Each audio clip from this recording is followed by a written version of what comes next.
Het is vandaag de dag van de bouw. Zijn er al wat mensen geweest? Ja, het vanmorgen al aardig wat aanloop gehad, een man of 40, 50. Dat viel ons enorm mee.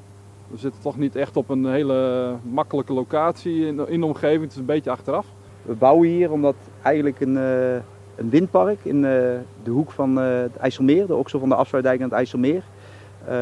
Dat is al gebouwd en komt straks op het lokale de Friese ring, 110 kV-ring. Met 400 megawatt, dus een kleine elektriciteitscentrale als het hard waait.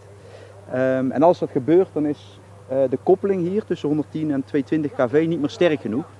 Dus anders dan vroeger, waarbij de voeding van 220 naar 110 bepalend was, is nu de opwek op 110 zijde bepalend voor hoe sterk onze koppeling moet zijn. En daarom wordt hier een transformator bijgebouwd.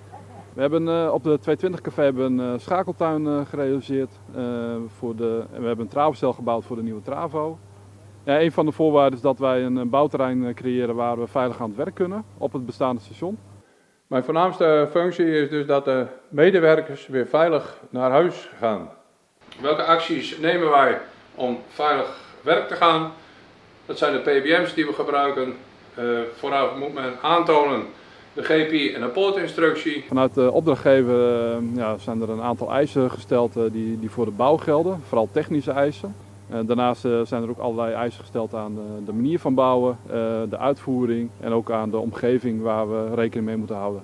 En dat doen wij onder andere door hier achter mij het vrijkomende veld in te zaaien met een speciaal bloemenmengsel. Dat krijgen de mensen ook mee op deze dag van de bouw.